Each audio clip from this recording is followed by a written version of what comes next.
Hello good morning, Har Har Mahadev. તો આજે શ્રાવણ મહિનાનો સોમવાર છે, તો આપણે મસ્ત મસ્ત રેડી થઈ ગયા છીએ અને ત્યારબાદ આપણે કાનોડાને પણ રેડી કરવાનો છે। તો આપણે સૌથી પહેલા કાનોડાને જળ વડે સ્નાન કરાવશું, ત્યારબાદ આપણે એને દૂધથી સ્નાન કરાવવાનું છે અને ત્યાર પછી આપણે એને જળથી સ્નાન કરાવી દઈશું છેલ્લે, અને ત્યાર પછી આપણે એને કાનોડાને મસ્ત મસ્ત વાઘા પહેરાવાના છે।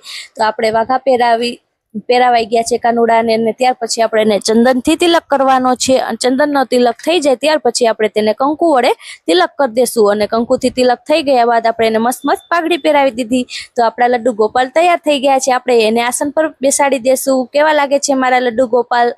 હવે આપણે એને મંદિરમાં વિરાજમાન કરી દેશું।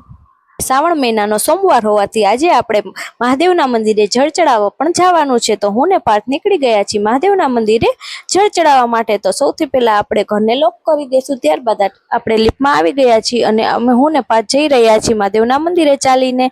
તો મહાદેવનું મંદિર આવી ગયું છે અને હું ને પાર્થ બંને અમે વારાફરતી દર્શન કરી લીધા છે। તો મસ્ત મસ્ત અમારા બેયને દર્શન થઈ ગયા છે મહાદેવના, અને ત્યારબાદ અમે બંનેએ વારાફરતી મહાદેવને જળ ચડાવી દીધું છે, અને ત્યાર પછી અમે બાજુમાં જે હનુમાનજીનું મંદિર છે એમના પણ દર્શન કરી લીધા છે, અને હું પાર્થ બંને થોડી વાર ત્યાં મહાદેવના મંદિરે બેઠા। આપણે આવી ગયા છીએ પાછા આપણા ઘરે। તો આજે આપણે બનાવવાનું છે ફરાળ, કેમ કે મારે અને પાર્થને આજે બંનેને શ્રાવણ મહિનાનો સોમવાર છે। તો સૌથી પહેલા મેં એક બાજુ ચા ગરમ કરવા માટે મૂકી દીધી અને બીજી બાજુ દૂધ ગરમ કરવા માટે મૂકી દીધું છે। તો ચા ઉકળીને આપણી રેડી થઈ ગઈ છે અને આપણે એને કેટલીમાં કાઢશું। બીજી તરફ આપણે એક કડાઈમાં તેલ ગરમ કરવા મૂકી દઈશું। આપણું તેલ ગરમ થઈ ગયું છે અને મેં એમાં મસ્ત મસ્ત બટેકાની વેફર પણ તળી લીધી છે। તો આપણી વેફર તળાઈને મસ્ત તૈયાર થઈ ગઈ છે અને હું અને પાર્થ બંને બેસી ગયા છીએ ફરાળ કરવા માટે। તો ચાલો તમે લોકો પણ અમારી સાથે નાસ્તો કરવા માટે। આપણો નાસ્તો થઈ ગયો છે।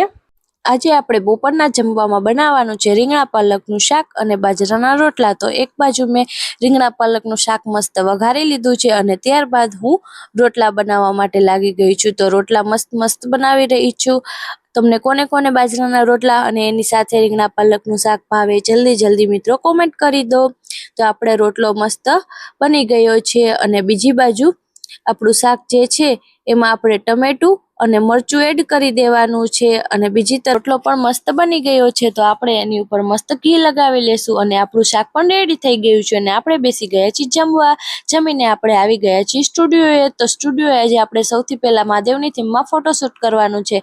તો મહાદેવની થીમમાં ફોટોશૂટ થઈ ગયું, ત્યારબાદ આપણે કરવાનું છે કૃષ્ણાની થીમમાં ફોટોશૂટ, અને આપણે આવી ગયા છીએ નાસ્તો કરવા માટે। તો આજે આપણે ચિપ્સનો નાસ્તો કરી લીધો છે અને હવે જઈ રહ્યા છીએ આપણે ઘરે। તો મળશું હવે આપણા નેક્સ્ટ વ્લોગમાં। Har Har Mahadev, good night.